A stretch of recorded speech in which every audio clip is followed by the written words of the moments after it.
السلام علیکم ورحمۃ اللہ وبرکاتہ۔ ایک سچا ایڈوکیٹ کی کہانی سنتے ہیں مولانا سجاد نعمانی کی زبانی۔ کہ آج کل لا پڑھنا صحیح نہیں ہے اسلام میں، پوچھا جا رہا ہے۔ لا پڑھنا صحیح نہیں ہے؟ جی، کیونکہ اس میں جھوٹ بولنا پڑتا ہے اس کے لیے۔ اچھا، آلموسٹ تو یہی بول رہے کہ اس میں جھوٹ بولنا پڑتا ہے۔ ہمارے یہاں لکھنؤ میں ایک سینئر ایڈوکیٹ آف الہ آباد ہائی کورٹ لکھنؤ بینچ کے تھے، مسٹر شفیق الرحمان ایڈوکیٹ۔ انہوں نے طے کر لیا بالکل شروع میں کہ کسی قیمت پر میں کوئی جھوٹا کیس نہیں لوں گا۔ تو مہینوں بلکہ شاید 2-3 سال ان کے پاس کوئی کیس ہی نہیں آتا تھا، خالی بیٹھے رہتے تھے۔ مگر یہ ہے تقویٰ اور یہ ہے ایمان کی مضبوطی کہ انہوں نے طے کر لیا کہ میں کچھ بھی کروں گا، کسی آفس میں کلرک بن جاؤں گا، لیکن میں جھوٹا کیس نہیں لوں گا۔ اب اللہ نے ان کا امتحان لے کر، اللہ نے ان کے استقامت دیکھ کر اب فیصلہ کرنا شروع کیا، اور ایسے ایسے کیسز آنے شروع ہوئے جن میں کوئی جھوٹ نہیں تھا، خالص مظلوموں کے کیس۔ تو میں نے ان کی پریکٹس کا وہ دور دیکھا ہے کہ 20-22 جونیئرس ان کے تھے، اور ان کے ہاں کیسز کا اتنا انبار رہتا تھا کہ وہ کیسز لیتے ہی نہیں تھے، معذرت کرتے تھے۔ پہلے وہ جونیئرس جو تھے ان کی ڈیوٹی تھی کہ وہ پہلے کلائنٹ کے ساتھ بیٹھ کر سارے ڈاکومنٹس دیکھ کر پہلے یہ اطمینان کریں کہ اس میں کہیں پر کوئی جھوٹ نہیں ہے۔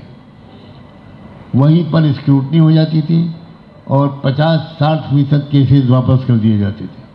اس کے بعد وہ کیس لیتے تھے۔ چند مہینے کے اندر، بلیو می، چند مہینے کے اندر ہائی کورٹ کے تمام ججز کو یہ محسوس ہو گیا کہ مسٹر شفیق جب بھی کوئی کیس لاتے ہیں وہ بالکل سچا کیس ہوتا ہے۔ تو اس کے بعد میں نے اپنی زندگی میں دیکھا ہے وہ دور کہ جیسے ہی کیس پٹ اپ ہوتا تھا ججز کے سامنے، وہ سنگل جج ہو، ڈویژن بینچ ہو، 5 ججز بینچ ہو، کوئی ہو، تو سینئر موسٹ جج جو تھا اس بینچ کا، وہ پوچھتا تھا ہو از دا کاؤنسل؟ تو کہا جاتا تھا، شفیق الرحمان صاحب کھڑے ہوتے تھے، یس مائی لارڈ۔ اچھا، you are the counsel of this client? یہ اوکے۔ تو ان سے کہتے تھے okay please take your seat. اس کے بعد جو مخالف وکیل ہوتا تھا، سرکاری وکیل، اس سے وہ جج پوچھتا تھا کہ آپ نے فائل پڑھ لی ہے؟ یس سر، فائل پڑھ لی۔ آپ بتائیے آپ کو کیا کیا آبجیکشنس ہیں، کیا آرگومنٹ ہے آپ کے؟ تو وہ مخالف وکیل پورا آرگومنٹ کرتا تھا۔ اس آرگومنٹ کے جواب وکیل صاحب دینے کھڑے ہوتے تھے، شفیق الرحمان صاحب، تو جج کہتا تھا نو نو پلیز ٹیک یور سیٹ، اور جج خود جواب دیتا تھا آن بہاف آف مسٹر شفیق الرحمان۔ وہ جج آرگومنٹ کرنے لگتا تھا، یہاں تک کہ شفیق الرحمان صاحب کو کبھی کبھی 2 جملے نہیں بولنے پڑتے تھے، کبھی کچھ تھوڑا سا بریف ٹاک کرنی پڑتی تھی، اور پھر سکسیس ریٹ ان کا یہ مشہور ہوا کہ 100% سکسیس ریٹ ہے۔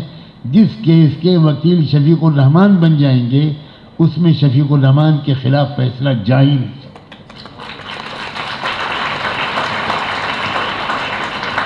ایک جج صاحب کی بیٹی کی شادی کے موقع پر میں خود موجود تھا، تو چیف جسٹس کی ٹیبل پر مجھے بٹھایا گیا، تو میں نے چیف جسٹس سے پوچھا کہ شفیق الرحمان صاحب آج یہاں نظر نہیں آ رہے، تو انہوں نے کہا ڈو یو نو ہم؟ میں نے کہا میری پڑوسی ہیں، ہمارے یہاں 5 وقت کی نماز پڑھتے ہیں، وہ کورٹ کے وقت کے علاوہ ہر سال رمضان میں اعتکاف کرتے ہیں وہ، تو میں تو بہت اچھی طرح جانتا ہوں۔ انہوں نے کہا وہ شادیوں کی محفلوں میں آتے نہیں ہیں، تو شاید نہیں آئے ہوں گے۔ Okay I will call you. Chief justice نے شفیق الرحمان صاحب کو فون کیا اور کہا کہ بھئی یہاں ہم لوگ بیٹھے ہوئے ہیں، یہاں جسٹس فلاں کی بیٹی کی شادی ہے، آپ نہیں آئے. تو ان کا سر آپ تو جانتے ہیں کہ میں نہیں آتا ہوں. ان کا یہاں ایک آپ کے چاہنے والے بیٹھے ہیں. کون صاحب ہیں؟ ذرا دیجیے فون. انہوں نے مجھے فون دیا. میں نے کہا کہ میں سجاد نعمانی بولا. ارے مولانا آپ کہاں پہنچ گئے وہاں؟ میں نے کہا میں تو اس وجہ سے پہنچا کہ مجھے حکم ملا ایک بزرگ کا کہ جسٹس جعفری کی بیٹی کی شادی ہے, تم کو جانا ہے. تو کہیں گے ٹھیک ہے میں آ رہا ہوں.